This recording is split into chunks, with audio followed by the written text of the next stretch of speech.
on this week's episode, we talk all about research. We talk about times that we've participated in research and the benefits of doing so.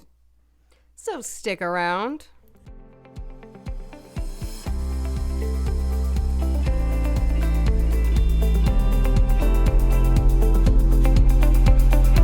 Hi, and welcome to Rare with Flair, The podcast where two best friends with the same rare disease are living our best lives. I'm your host, Casey. and I'm your host, Cassandra. How have we Been so good. I want to hear from you first because you just got back from a really special trip and I want you to tell our listeners about it. Oh my goodness. So, I mean, guys, if you want to, that is. No, I'm actually forcing going to keep it a secret. No. Okay. Dang it. Sorry, girl.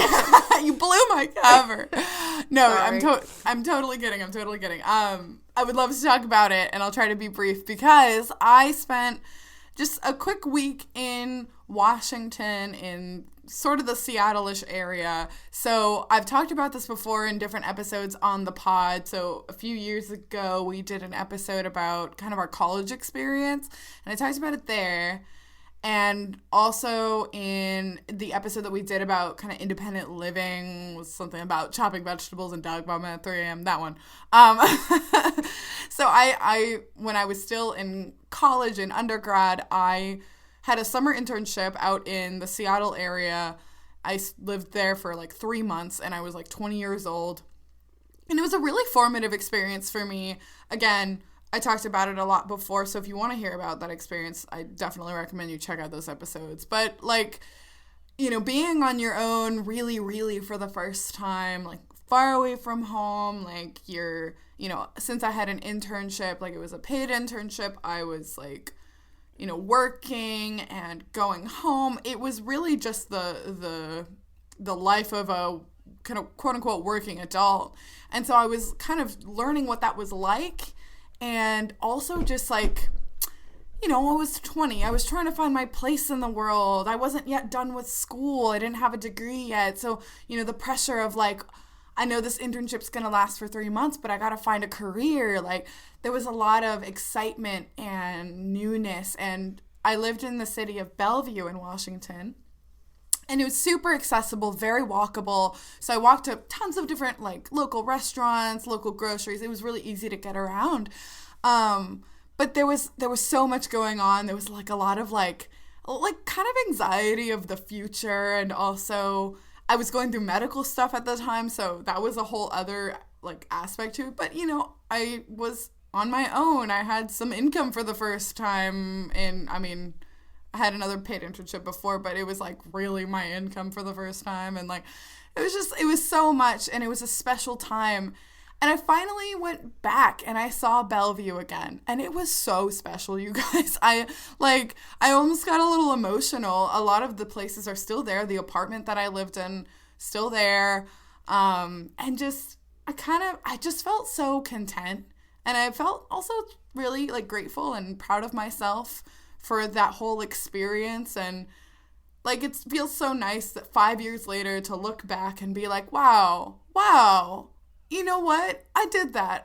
God carried me through that season and like it taught me a lot, and I'm happy to be where I'm at now. Like super content with my now career, my condo, my bestie that I have a podcast with. So it was super fun. And I also stayed with some of our family friends, also Casey's family friends, that have daughters with HPS, and they so graciously hosted me, and it was so fun to stay at their house with their girlies and their pets. No, it's so special because you're in such a good phase in your life right now, I think, and it's really cool to kind of go back and be able to kind of like imagine your younger self there and kind of be able to tell your younger self like it's gonna be okay. I made it, or I'm okay, and like to just do that is so like it's so special. It's so awesome. Well, and I know like you got to do that. You also had a little, I don't know, did you talk about that a little bit previously? Yeah, I briefly mentioned it. Yeah. Yeah, so I don't know if you wanted to talk more about like visiting your old apartment too when you went to New York recently, or if not, that's okay. But it's still like special to be proud of your younger self. You did a lot. Yeah.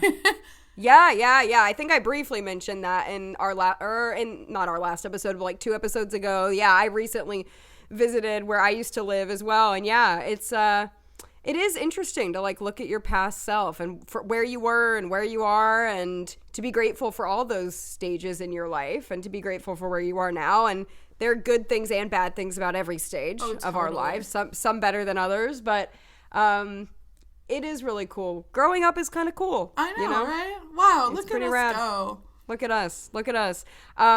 I know we need to get started with the but I did want to tell you a funny blind girl story. Please. Really quick that I had. And first I wanted to give a little like spring update. I'm growing tomato plants in my back patio. Girl, I'm so that's so been jealous. Like, exciting. I want you to, if you get an influx of way too many tomatoes, I mean, I wouldn't be mad if you sent me a box of tomatoes. We'll see if I'm even able to grow any.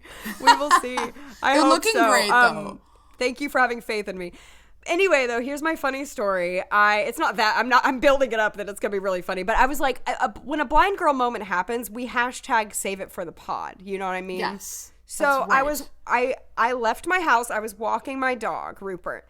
And this other dog saw us and started really, really barking at us and getting really like, eager to see us. Mm-hmm. And that was the route I usually take, is where that other dog was. But I thought, you know what? That dog seems really excited. I'm going to turn and go a different direction. So, and that dog was like a small white dog. That's important for the story. So I walk a different way. A few minutes pass and I'm like, okay, I'm going to turn around and go back the way I wanted to go, because that's the longer way. Mm-hmm. So I turn back to go the way I wanted to go, and I see the dog and the owner's still standing there. And I was like, why are they still there? Because the whole reason I left is I didn't want to like have to pass by them and get the dogs all excited. And they were still there, and I was like, okay, fine. I'll just walk past them. Like, I'm not going to let them like dictate where I go. I want to go the way. So I walk up to walk past them, and I realize it's a trash bag on the ground. Good. Like a garbage sack full of garbage, like a white garbage sack. So at first it actually had been a dog that was barking at us. But then when I thought that I had seen it again, I thought the same dog was still there. No, it wasn't the dog. It was a trash bag that I saw a white spot. That's how our vision works. I like saw a white thing, and I was like, clearly that's the dog. And I died. I came up to it. I was like, wait, that's not the dog at all. In fact, that's a trash bag. That's a trash bag. So that's my story. That's so relatable. It's relatable. It is very relatable. This is why walking alone can be a little daunting, but I do it anyway.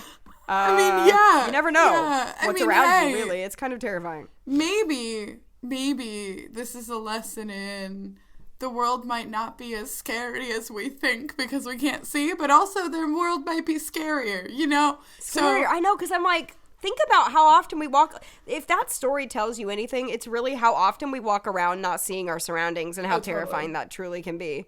Yeah. Kind of terrifying. Except our dogs see our surroundings. Yours especially, because it's her job. But mine even sees things before I see them. But then it's scary because I know he sees something, but I can't. And I'm like, wait, what do you see? What does he see? Like, sometimes my dog is really smart, but sometimes it's a dumb thing where she, like, someone jingled their keys and she thought it was dog tags. Right. And I was like, it was someone, chill out. Like, oh my gosh. But you guys, we have a cool episode. I'm really excited to get into this. Yes. Yeah. So, we wanted to talk about, okay, y'all know we have chronic illness. We've mentioned it a few different episodes. We don't bring it up as much as like vision stuff because it's like a little more personal. But as part of talking about chronic illness stuff, we also wanted to talk about what it feels like to be part of research, because we've done this several different times, yeah? Oh, yeah. And I know this might sound boring. Like, but don't switch that dial, you know? Don't switch that dial. No, I actually think this episode is we hope it'll be interesting at least. I mean, we've done different medical research at a lot of different places over many years. We've been like participants in different studies and stuff. And I think this is like kind of a cool part or a different part of our lives. Maybe not cool. I don't know if cool's the word, but it's an interesting part of our lives that we don't, yeah, it is kind of cool, I guess, but I don't want to, I feel like saying like, oh, it's cool makes it sound like we're like, oh, we think we're amazing. I don't know. But like, I do think it's interesting. I do. I think it'll be fun to talk about. It's something we like, I've kind of very, very lightly scratched the surface on, but not really. Well, and research, like being part of medical research takes on really different forms.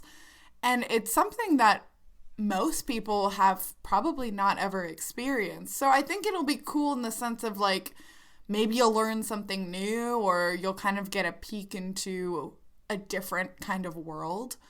And not as much as like the actual process and experience is cool. Right.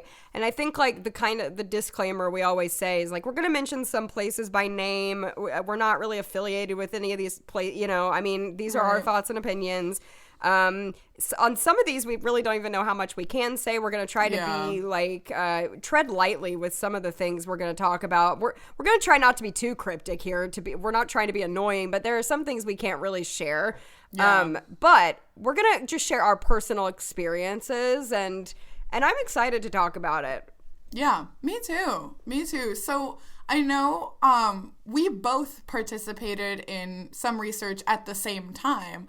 And the first one of that was at Vanderbilt. And in kind of like 2015, 16-ish, the HPS network had this kind of grant to study more intentionally about, the lung disease that affects people with HPS. And it was at different hospital centers, and you would kind of go to the closest one to you. And the idea of this study was to discover kind of what are some precursors that determine like when someone is going to maybe start to get lung disease, like markers and your like some levels in the blood or something. I don't really know for sure, but that is what I'm pretty sure this research was for. And so, anyway. So we both did it in 2015.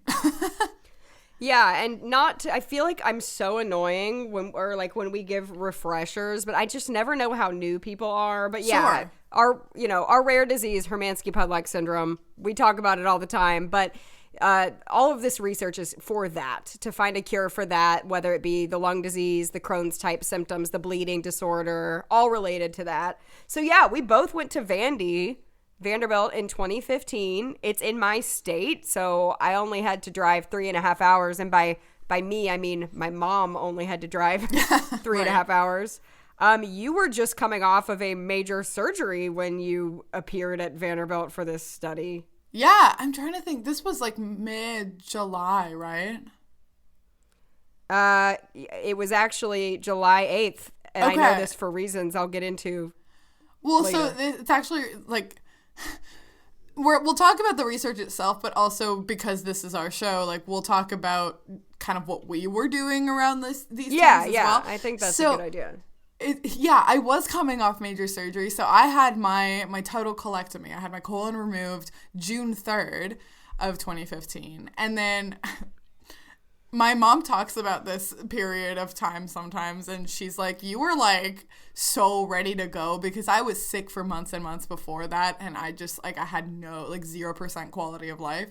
And then I had surgery, and I was recovering from surgery, but like I felt so much better than I did before that like I wanted to do so many different things. And so I was gonna start college that fall, and I did. But I had gotten a scholarship from the American Council of the Blind that same year, and their conference was in Dallas, I'm pretty sure. So we went to, like my mom and I went to the Dallas ACB convention, and we had packed another suitcase that literally, like, we landed, we went to our house, we picked up the other suitcase to go to Vanderbilt, and then we drove south for 6 hours to go to Nashville to be part of this study. So it was a time. Yes, and I remember there were a few other people doing this study with us. It was kind of a smaller group, but we all met at a barbecue restaurant that first night. And Cassandra, at least I think it was barbecue. Yeah, I'm pretty positive. Yeah, it was totally, and Cassandra gets out of the car and she's wearing a T-shirt that says #NoColon on it. We actually that should be our cover photo. Wow. Oh my gosh, it could. Yes. Or we have good research photos though. We recently. do. We have a lot of good research photos. And for those who don't know, like, this is very behind the scenes, us talking about this right here on the episode, because every time we finish recording, we always have a panic moment of like, oh man, what's the cover art gonna be? What's the title and what's the cover art? Yeah.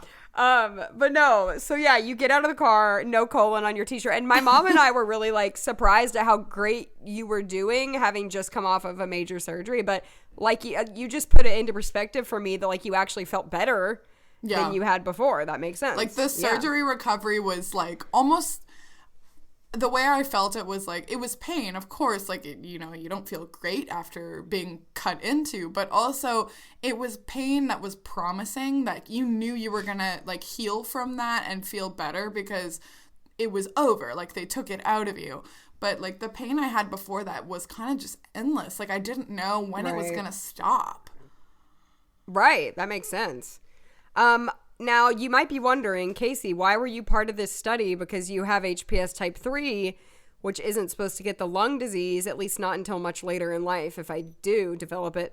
Who really knows? I mean, I do think they want all types of HPS, because I think by researching the types that don't get it, you can maybe understand more about the types that do, and vice versa. Yeah. And what, like, why I don't, you know, like, like let's look into what's different about me that I don't, and maybe that can help find a cure for those that do, like that kind of stuff. I don't know. And I think you're right on with that, because like, if this study had discovered that there was like this magical secret protein that gets elevated when someone is going to start like showing symptoms of having the lung disease, the pulmonary fibrosis associated with HPS, and you don't, then like what is that, that might show by comparison, maybe. I don't know, we're not scientists, also we'll say. Right. So we ate barbecue that night, and then the next morning we arrived at Vandy at the hospital. From you can tell your recollection. I remember, I think we just did blood work. Like that's all I remember doing. And then I think the other parts of this study were a CT scan, which is also like super common for these kinds of things. So blood work, CT scan, and then I did a pulmonary function test, which was like fine. I don't know if anyone has taken a pulmonary function test. If you have asthma, maybe you have. But it's like a special kind of exam where you have to perform these specific breathing tests where they tell you to like, breathe in as deep as you possibly can and then like blow it out really hard and fast, and that measures different capacities within your lungs. Anyway, I was still really sore from surgery, so my PFT was like like it was fine. But it was mostly because like my abdominal muscles were like still really tight from having my intestines removed. Oh yeah, I bet that was a bit of a skewed result, maybe. A little bit, but it was fine. So I only got the blood taken. Yeah. I don't remember if I was supposed to do the other two things, but something happened. Well, I also want to say we did also sing for the doctors. That's because true. Our little group was all there and we got to sing. So I have two nephews. My oldest nephew, I'm not going to say his name for privacy reasons, but my oldest nephew is 8 years old now. So he's about to be 8. So this was almost 8 years ago. Wild. So my sister, this was her first child. This was my first nephew, my mom's first grandchild, and we were going down the weekend of like July 7th and 8th. And my sister was not due with my nephew until late July, like July 25th or something. Like it was like two weeks later. But I knew she was going to go into labor, like while we were gone. And I kept saying it.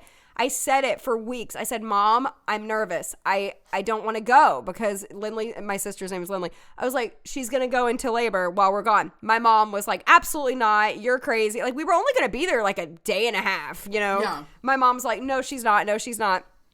And my thing was I mainly felt guilt because I was like, my mom, this is her first grandchild. I don't want to keep my mom from experiencing this or keep my sister from having her mom there for her because of my health stuff, you know? Yeah. Like I didn't want that to, I mean, obviously I wanted to be there for the birth too, but it was mainly like I didn't want my sister to not have us there, especially my mom and everything. Mm-hmm. And so anyway, we're there, we're getting our blood drawn, and as I'm getting my blood drawn, my mom gets a text that my sister is in labor. And my mom initially didn't say anything to me because she knew I would panic, like, we gotta go.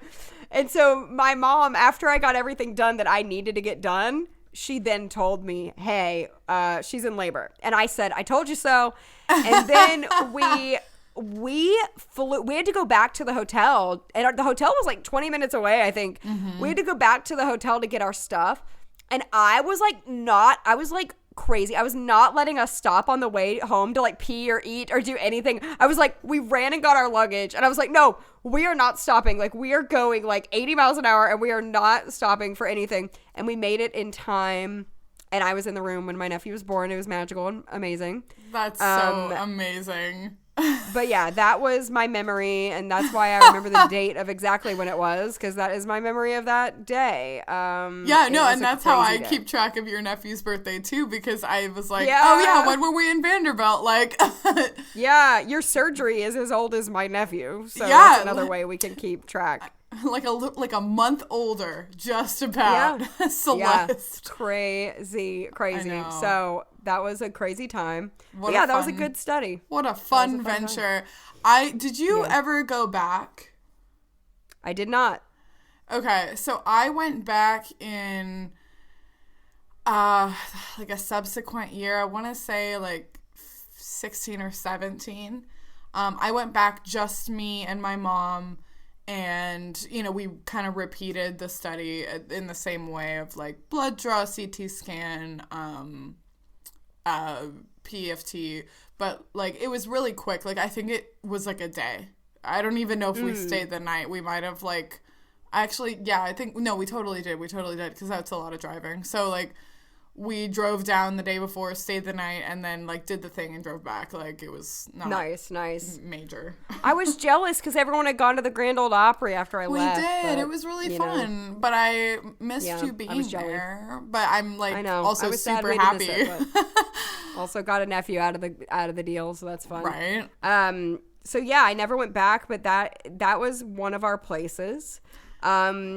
Anything else to say about Vandy before we move on? No, it was a cute little group thing when we were all there together, but like otherwise, you know, not all research is like that, but it's always fun when you can go with like other people that you know. Right. That's true. But now to talk about the big one. the big one. The NIH. The NIH, as I like to call it. So this is the National Institutes of Health up in Bethesda, Maryland, kind of right outside of Washington, D.C. So when was your first NIH visit? May of 2016. Okay, mine was March of 2011. Woo! Yeah. Fun fact. You were diagnosed then, right? Yeah. Like around that time. I got diagnosed October of 2010. Yes. And I went to the NIH, I don't know if you know this. I went March of 2011, and I flew straight to my first HPS conference from I didn't actually know that. Visit. Oh my gosh. No wonder. From my first No wonder you were overwhelmed. I mean, conference is overwhelming on its own, but like you were also just at the NIH. I was just diagnosed and I was quite literally thrown into this world. Wow. So the National Institutes of Health has been researching HPS since the 90s. The 90s. The 90s, when Cass and I both popped on the scene, Right. quite literally. And they are still studying it to this day, and they've made a lot of headway with it, and it's really exciting that the two of us get to be research participants for it, and we go back every few years. I went a long amount of time in between, because this is we are voluntarily doing this. We are not paid for this. We are not forced into this. We do this by choice. Now, they do pay for, flight and things like that for us, but we are not actually like paid to do it. Right. Generally, but it's it is like our choice. Transportation and lodging. You know, a lot of times Yes. we usually pay for our own meals while we're out there too. Right. And so we want to make that clear. This is not anything that's forced upon us. We want to do this, and we'll talk about some of those reasons why we want to do it. But how do you feel I mean, I guess we can quickly explain to people that usually it's like a full 3 or 4 day event with lots, and it's way more than just what we talked about at Vanderbilt. Massively. It's like honestly really overstimulating in a way. But so the NIH, like their purpose in research, different than the previous Vanderbilt study, they are mostly like information collecting, and they call that natural history. And so they like to check in on their population periodically of people with this condition and see what's what. Get some, like verbal explanation of like what you've been up to since your last visit in like the world of your health. And then also run several different tests that measure where you're at in your health also. Yeah, basically like a quick overview.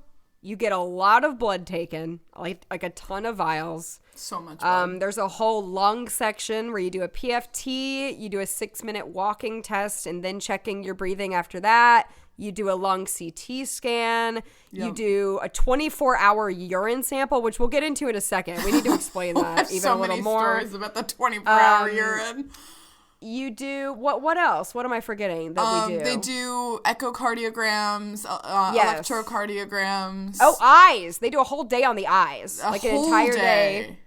An entire day you're doing eye exams. Talk about exhausting, because it's a full day of your eye just being prodded.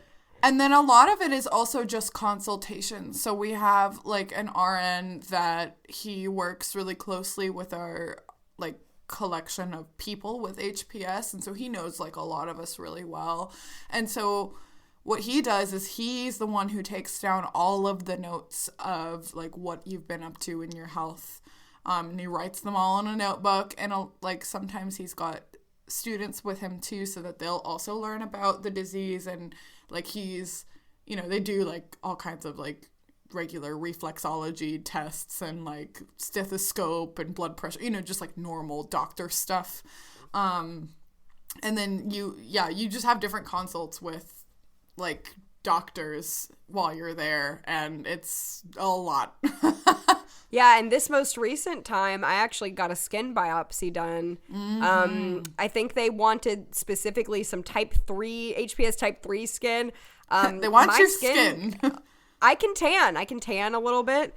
And I want to know, I told them as they were taking my skin, I said, tell me why I can tan, as someone with albinism. But actually, I now have a little like mark on my arm that it's a scar that will be there forever because of this. And I knew, and they asked me before they weren't going to just do it. Like they asked me and I said yes. And I knew that was going to happen before I did it. But that's something that we are willing to do for the cause, because all of the data collection they take, that does help us get one step closer to finding a cure, because it shows like different commonalities in everybody and like what's going on and when different things occur. I will say that like I've not gotten a skin biopsy. So the times that I've gone to the NIH were that first time, and then I went again in like October of 2021.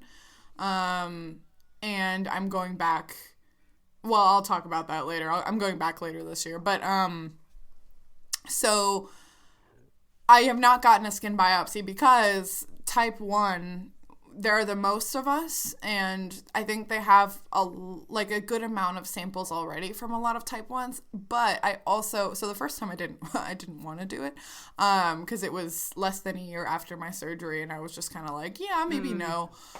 And I, when I got my colon removed, I had actually opted to donate part of that organ to the NIH. And so they have, like, I don't know if they still have, probably preserved somehow, some way, a chunk of my intestines. So that's cool. I'm so glad you remembered to mention that, because that is so wild and cool. It's so literally, trippy. The NIH has your organ. Right? At least a part of it. Not to go off on like a tangent, but you know what's funny about the NIH? So I had to like follow up with some of my local doctors after some things we found in my testing when I recently went to the NIH.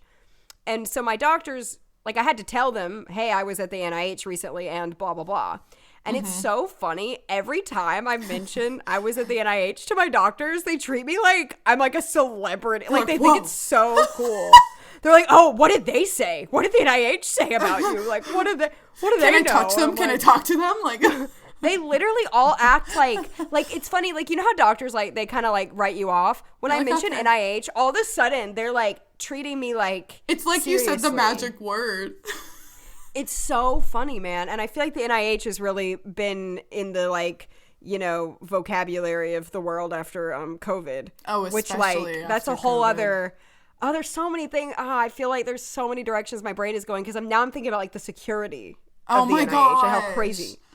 The NIH is a world. Okay, I just, we have to, there's so much we have to like, make you understand. We have to make you understand this. Is so, like, untoward. Like, it is like an alternate reality when you're at the NIH. It's like Disney World, but worse. You know, when you go to Disney, you're in the Disney bubble and you feel like there's no world outside. It's like that, but medical. Like, so the NIH, for those who've never been, which is most people, like, it's a whole campus. And you're kind of close to the DC area, but you're in Bethesda. And so you are in this, like, you don't leave. It's like Kingdom Come. Like, you walk onto the campus, or you're driven on. Someone is usually there to pick you up from the airport. They book your flight. And then as you enter, you have to pass through security, like at the airport almost, but they're at the NIH. Oh, yeah. And there are so many buildings that do all kinds of fascinating things, I'm assuming. But most of where we spend our time as, like, participants is in the, what did your mom call it? So it's called the Safra Lodge. Yeah. But my mom continuously kept calling it the Safra Lounge. Like, we'd be on the phone trying to order food, and they'd be like, where are y'all located? And she'd be like, the Safra Lounge. And then we started joking that it was like a nightclub, like a lounge. Oh, the Safra Lounge. Yeah, I always think of, like, the Saffron Lounge. Like, it sounds like a fancy kitchen restaurant or something. Yes, anyway. Yeah. So that's, like, where we stay. Like, that's, you know, that housing. I mean, people who are studied at the NIH can be there for many months at a time, especially if their disease is, like, really new, or if they're going through some kind of trial treatment or something like that. So people, it can be long term. But we're usually only there for a few days. So we go between there and then what they call Building 10, which is, like, the main hospital. Yeah, and it's like as big as a full city. I've, like, heard that it is. I don't know. And the security is insane. I've told this story on the pod, I think, but they opened the door to my car. I'm sitting in the seat. They open the door. They say, reason for visit? And I quickly go, I have a rare disease? Like, I didn't know what to say. But yeah, it's pretty wild. Yeah. It's a really strange place because you spend, like, all day at appointments, and then you kind of just go back, and then you know you're gonna have to do the same thing, like, tomorrow. And so in order to not go insane, honestly, it's just kind of nice to go on a little walk around the area. If the weather's good, right? Like, you can just see the sights and not feel like you're, especially that first day, you're like stuck in the hospital for like over 12 hours doing different stuff. Yep. So, you know, you find ways of breaking it up, but it is really fascinating. But okay, 24-hour urine. I don't know if you want to say something else though. 24-hour urine. Go for it. Go for it. Okay. Well, no, I had a complete mental breakdown about my 24-hour urine this time. Complete mental breakdown. Please Basically, they make you take a 24-hour urine sample, which is exactly what it sounds like. You have a jug, and for 24 hours, you have to carry this jug around with you and pee in it for 24 hours. The only problem is it has to stay on ice, which is, in fact, a nightmare, and no one is prepared to help you make that happen. They just say, yeah, keep it on ice, and you're like, okay. So I was, like, on the floor of the hospital, literally sitting on the floor because I was so tired at that point, and I call up Cassandra because she had been more recently than I had. This was my most recent visit. And I was like, girl, where do I get ice? How do I go about this? Like, is it going to melt? Like, does the ice melt? Do I have to, like, how often do I replenish this ice? And as I was having this conversation with you over the phone, it was like one of those moments where you have this out of body experience of like, what are we talking about right now? And, like, why are you the only person in the universe that would understand why I'm asking about a 24-hour urine jug on ice? That sounds like Disney on Ice. 24-hour urine jug on ice. Oh, my gosh. It's so, like... Oh, my gosh. This is such a stressful experience. And, you know, I mean... Not to be too graphic, but, you know, it's not directly into the jug. You usually have, like, a collection hat, and then you, like, have to do a little maneuverability into the... So, you know, it's a little easier than that. You don't have to have it, like, all the time, but it's got to get in there. I must say that my ice machine at the Safra Lounge Lodge broke. It broke. And so the advice we I had to be creative. We had to find ice packs. No, that's all I was going to say. We had to find ice packs to do it, and we did. But I was like, if I mess this up, you have to do it again. You know, if you mess up the first 24 hour, you have to do it for 48 because you have to do it again. Yeah. Well, and, like, actually, I'm kind of glad that it worked out that way for Case because the ice packs probably stayed colder for longer. So the way that we ended up doing it when I went back, when I was there in October of 21, was, like, we got ice from the ice machine, put it in, like, basically a dishpan, and then put the jug on that ice, and then, you know, throughout the night as we were in the Safra Lounge, as we were, like, you know, resting and whatnot, like, I would, like, continue to collect the samples, but, like, the ice would melt during the night. Like, ice doesn't last forever, you guys. Did you know that it'll melt? Like, and so, you know, the good thing is that usually you're going to the hospital, like, early-ish in the morning, like at 7 or 8 in the morning, and, like, it's not going to be without ice for too long, but that's, like, the constant stress. You got to keep it cold. Yes. My fun experience with it, though, is, like, so generally, like, the first day, packed with appointments, you're starting this 24-hour urine collection. And Case was a little, like, she was off by one because she went on MLK weekend. So, like, her schedule was different than the typical one they try to do. But I started it during the day, and, like, I didn't want to take this, like, full jug with me. And so we tried to, like, have someone, like, a nursing staff in the day hospital, like, hey, put this in the fridge, please, and then we'll come get it in the morning. And they gave us just, like, a brand new jug to take to the room because it was, like, heavy. Like, I mean, like, it's full throughout the day. And by the time we finally left the hospital, it was like 7 in the evening. And so they did that. We did it with a whole new jug. And then in the next morning, you always start your day in phlebotomy, where they take your blood. And phlebotomy was like, where's the rest? I was like, it's upstairs. And for some reason, it was impossible to get someone to get the other jug from upstairs. No. Like, it was such a chaotic mess. Mine was a mess because since I was off because of the weekend, my next day after the 24-hour urine was the eye center. Oh, and gosh. the eye center didn't have a refrigerator of any kind because they told me to put it in the refrigerator. They didn't have it. My poor mother was up and downstairs for like hours replenishing the ice for this thing. It was wild. So, not to stay on the 24-hour urine. This is the baby we never wanted, our 24-hour urine. I was so glad to be done with that thing, though. Like, I was so glad. It is like the biggest liberation when we get that thing back. It feels like you have like a weight lifted.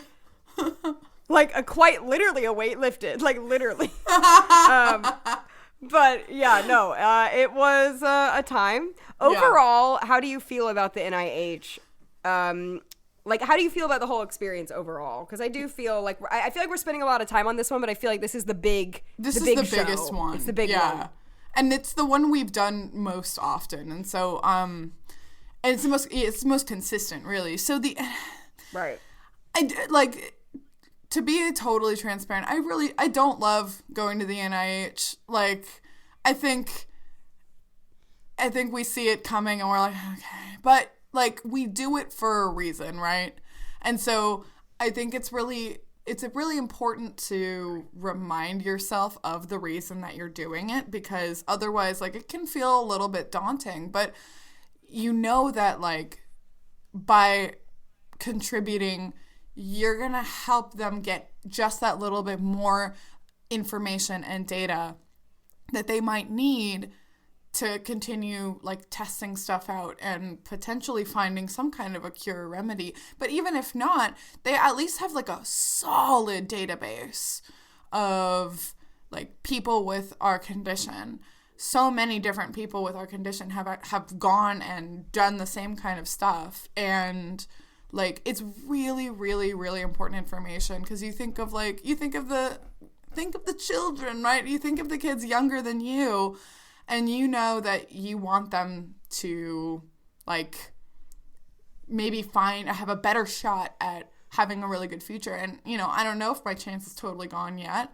But I am at the point where the NIH, the last time I was there, said, hey, you're getting closer to the time where we like to observe people more, because I'm getting older and people might start to show symptoms of lung disease at this point or later. But it's such a toss-up to know exactly when that happens. And so for me, the NIH is kind of like, oh boy, like it's the reminder that I will eventually die. And it's kind of like, that's a reality that, like, is often good to face. It reminds you of where you're at in life, but also it can be a lot, but it is kind of an interesting experiment. And I think one thing that I always go with my mom, and you were with your mom too. I honestly don't know if I could do this alone, but, like, I think what's really fun is being there with my mom, and, like, we get to kind of, like, roll our eyes together at, like, hilarious weird stuff that happens. And at the end, they also tell you, like, hey, these were the results, and these are the things that popped up, and you may want to get this checked out by your doctor and whatnot. But, like, we always plan for, like, our little NIH reward for putting up with this week. We always go and get ourselves, like, a prize. Like, last time we went, we bought, like, nice perfume for ourselves, and we were really proud of that. Love that. Yeah, I think, like, I have a little bit of a different relationship with it, just because since I'm not supposed to get the lung disease, that it's not quite as, like, daunting in that regard. It is exhausting mentally and physically, though, still. But here are some good things. I do have a few, like, good things about it. So I feel like growing up, since I did get my HPS diagnosis so much later in life, for the first chunk of my life, I was really written off by a lot of doctors. And I truly felt like the first time I ever went to the NIH was one of the first times that doctors had actually listened to me and like cared and validated what I was feeling. And I hadn't felt that. And so that was really, because no doctor even understands what HPS is locally, really. And so to be with doctors who understood what I was going through and who listened and who said, yeah, let's look into that. Yeah, let's see what you're going through. That really felt great to me. Another thing is like kind of what you were talking about, like the stats are really great to have. Even just like the statistic of like how many women bleed a lot during childbirth and how many, the things, all the statistics we have that we wouldn't otherwise have is really amazing. And I think it does feel good to be part of that and be part of the cause, because like even if we find a cure or not, we're still getting a lot of really good information through doing this. It is kind of fun to be with my mom. It's like an adventure. And then the other good thing that I really actually enjoy is you basically get a complete full workup of your health for free. Yeah. And it's kind of nice. Like I've had so many times where like this year where I've been like, well, we checked that at the NIH. Like I just got those results pretty recently, and they literally check everything. I mean, like phlebotomy, they take tons of blood. And they really thoroughly check a lot of things. And then if they see some things that are funky, you need to go follow up maybe.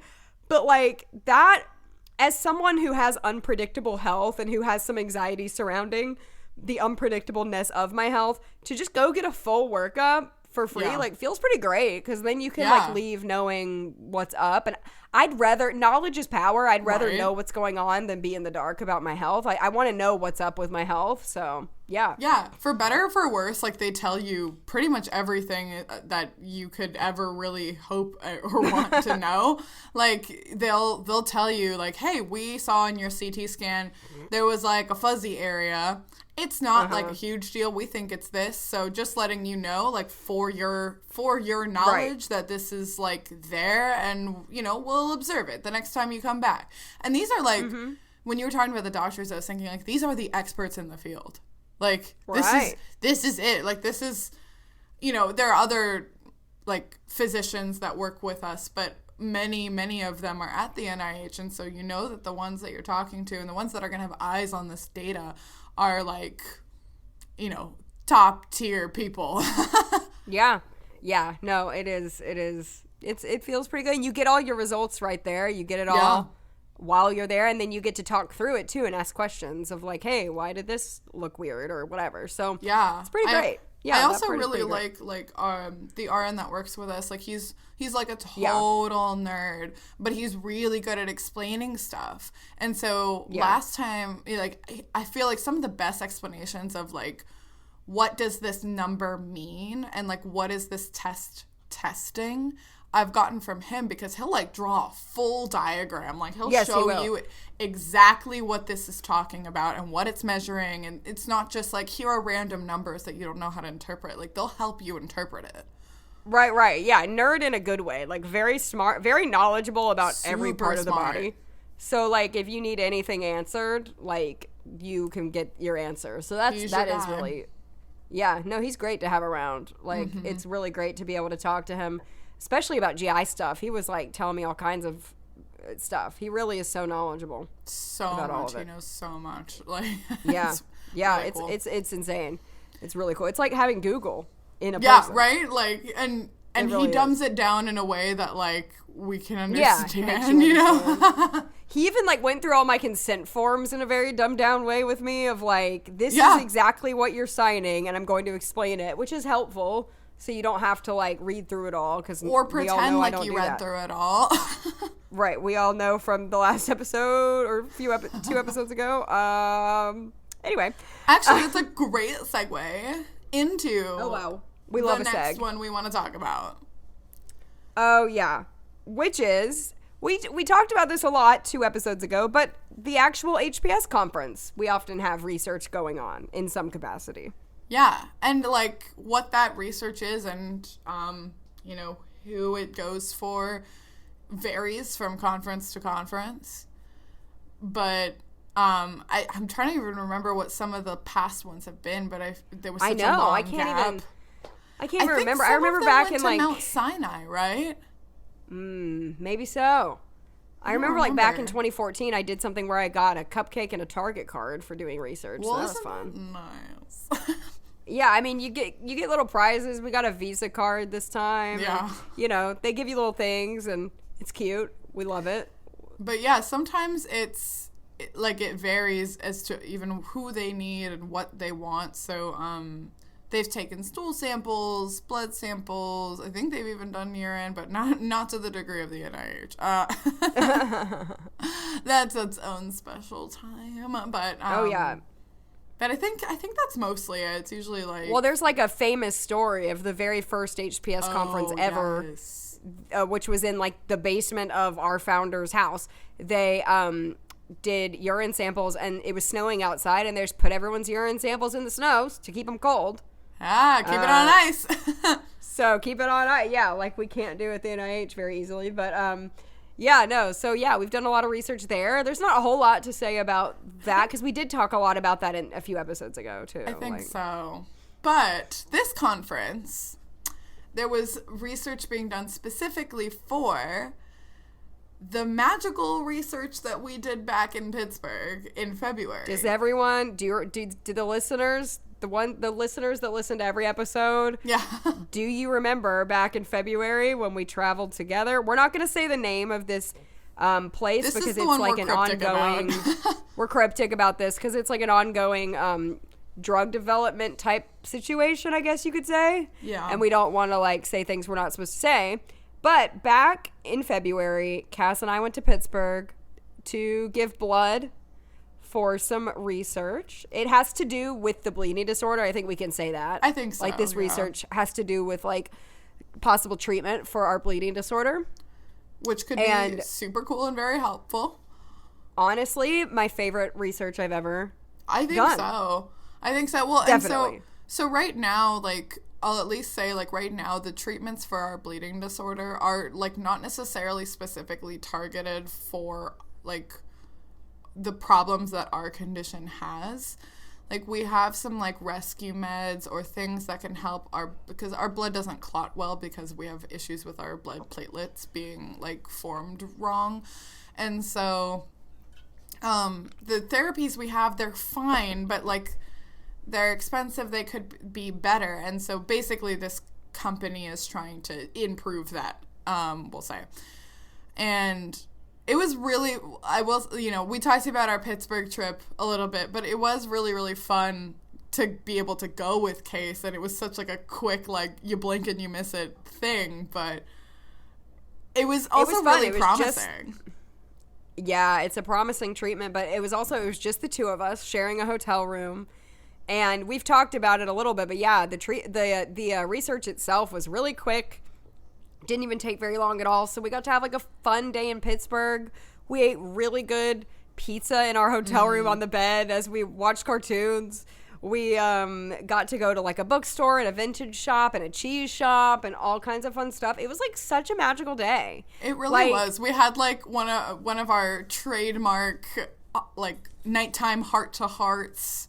It was awesome. Of course. And then we even had like a nice little breakfast in the airport together and ate chocolate pretzels. Yum. Yeah. And like I feel... Oh, no, go on. Oh, no, go. I was just going to say I've done a lot of like fun stuff this year already. It's only May and I've gotten to do a lot of fun stuff, but that's honestly one of the highlights of my year. Like it was fun. Really fun. I'm like, I think of February and I think of that and it was a blast. Me too. Me too. And we talked about this previously, but this like the lab we were in even felt secret. Like, oh my gosh, yeah, it was. We went through like it felt like a movie. We went through like 4 hallways and 3 elevators, and we literally went through like 80,000 like secret passageways. Not really, but like. Wild. It was like 3 different elevators, like 8 different doors. There was like a secret, almost closet-looking door that like you wouldn't want to go through. It looked like a closet, but it was like a whole world on the other side. It was like a Narnia type deal where it's, and then it was like you're like in a normal you're like in a normal hospital. Then it goes to like a really, really nice, like fancy Looks office like a business building center, yeah. with like big windows. And then you're in like Dexter's laboratory, like full blown, Literally. like out of a movie with literally like wires and tubes and jars and like buttons and stuff everywhere. Like literally, it looked like I told Cass, I was like, this looks like someone made this for a movie set, like a fake set. Yeah, there were, and like, frankly, I mean, it was chaotic. How did they find anything? I do not know. But there was like a centrifuge just like chilling with tubes of fluid. Like, I don't know what we were looking at. Like, no, and you would not have been able to like find that area yourself. Like, we had to have someone lead us every single time to and from. Yeah, they took us from the lobby up and then back down twice because we had to do it separately. Yeah. It was wild. And like, it was crazy. Even when they took our blood, they just kind of like cleared a little square. Yeah. And then also I forgot to say, so you went to Vandy twice. I've been to this company twice. So they also have another like location in the DC area. So when I was at the NIH in January, I went to that location and gave my blood there as well. So I've been to the Pittsburgh location and that's their like legit lab, because I think you got that's tour their legit too, right? That's pretty cool. Oh yeah, it was like their legit building was that, yeah. Whereas the Pittsburgh one was just in a hospital that they were using part of that hospital. Right. And this one was like their legit one. I have like a picture in a lab. They made me wear a full lab coat and goggles. So cool. It was like a whole. It was cool. I'm kind of jealous. Like, I wanted the tour, just because we got a little bit of a tour. We got to go in that room and see microscopes and stuff. Yeah. See, I just feel salty that we didn't get to see the mice. Like, I wanted to see the mice. Yeah, yeah. You gotta see your research mouse. Actually, so as Coco. a tangent. Yeah, we learned at this conference that the HPS mice have names based on like, I actually the knew that. I knew it prior, but I'd forgotten. My type 3 mouse is Coco. Hi, Coco. Hi, Coco. Mine is not as exciting. Pale ear. It's the pale ear mouse. Oh. Yeah, fun. I know. I'm a little jealous because the type 2 one, which is like significantly more rare in our community, is called the pearl mouse, and I think that's cuter, but that's fine. I love Pearl. I know. Steven. Pearl is a mouse. We love Pearl. But yeah, so there were participating in this research. There were 12 of us that went at different times. Case and I just happened to go together. And we had talked about this in our conference app, but they ended up recognizing us, which we didn't expect. Right. At the conference itself, they were calling us like the Daring Dozen. Like, it was really cute. Yeah, we got matching vests that say, what does it say, research team? Yeah. HPS research team. Girl, I gotta wear that at the NIH. Like, oh, you do.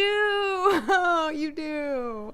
Yeah, that was so special. I felt like we were like an Olympic team, the Daring Dozen. I know. But no, that whole experience was really positive. I had a great time with you in Pittsburgh. Yeah. We even got to see a friend of ours from NOAA while we were there. Yes. And it was like a great the absolute most of what was basically like less than 48 hours. We did. And Paramore's album came out that weekend, so I just like associate it. It was just a great time in my life, to be honest. I know. Well, and the continuation of that weekend at the HPS conference, this company was there, took more samples, which was really, really cool. They also did that very, very long natural history information gathering thing where, like, they asked every single time that you've ever bled in your life. Literally. We're not kidding. Literally. We're not joking. That is a question that we were asked. That sounds like exaggeration. It's not. No, it's not. They asked us also every time we think we've ever bruised in our life. Yeah, pretty much. I was like, back in 1997. Right. Oh, man. But it's really fascinating to talk about this all at once. And I think I don't know. Sometimes when you do it and in isolated instances, like, it doesn't always feel like you're making a difference because with research, you don't usually know where it's going to end up. It could end up in nothing. Right. I really like think, you know, as kind of final thoughts, I do think research is not something we have to do. And we've said that. But I think it is, if anyone is listening and you do have HPS or any other rare disorder that might, you know, have research being done on it, I think it is important to do, and not to guilt anyone who hasn't done it. But I think if you're on the fence thinking about it, a lot of people are kind of against doing it because they feel like they're like being a guinea pig, and like in a way you kind of are, but also you're really making a difference. Like, yeah, you're making a difference for future generations, and maybe even your generation, who knows, but also for future. I mean, we wouldn't know any of the stuff we know if it weren't for all of this having gone on. I mean, we wouldn't even know that there was multiple types, like type 2, type 3, type 4. We wouldn't know any of that, and it is really, knowledge is power. It's great information, and I'm happy to help. Like, it is frustrating, and it can be mentally and physically exhausting, but it's not, at the end of the day, for me personally, only speaking for me, it's not like bad. Like, I don't despise it. I mean, it is what it is. It's not like sunshine and roses, but also like there are good things about it, and I'm happy to do it for the cause. And honestly, for the most part, like, it's pretty low key. Like, besides the NIH, like, the other two things we've talked about were very quick, easy, in and out. Like, they take not even that many vials of your blood, and like you're done. Right. And the cool thing is that by being involved, if there is some kind of a treatment that could affect you, you're going to be one of the first people they call because they knew about you and they have your data on file. Like, right. That's also like super helpful and important for your well-being. Yeah, you're also helping yourself as you're doing this. So, and you can kind of, based on what you sign off on the contracts that you're signing, you can kind of pick and choose what they share with you. If they find any, you know, they were asking me, like, if we find any, like, genetic markers for, you know, like, you're more likely to get Alzheimer's or that kind of stuff. Like, when we're doing things, like, do you want to know? And some people do, some people don't. But you can kind of pick and choose, like, what you learn. Yeah. So that's also interesting. And in general, these consents usually stipulate that, like, if you, for any reason, don't want to do it, you can just opt out. You can just say no, and then they'll be done, and they won't do any more.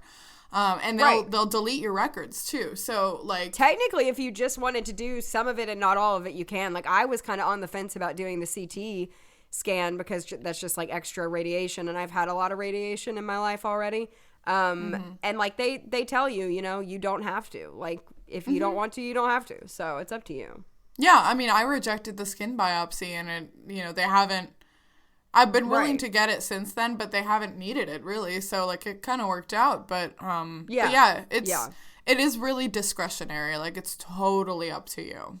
Yeah, yeah. So yeah, it's kind of wild. It's such a netherworld, you know, like it is a different world that people do not understand. I think when I tell people I'm going to the NIH, even my closer friends, like, they don't even know what the heck I'm even doing. They're like, all right. Like, it's like nobody knows what you're doing. It's like what happens at the NIH stays at the NIH until this episode, Urine on Ice, Disney on Ice. Which I think is the quote of I was like, is this the title or is this the pull quote? Like, oh my gosh. Y'all, if this is the title, you'll know it when you see it.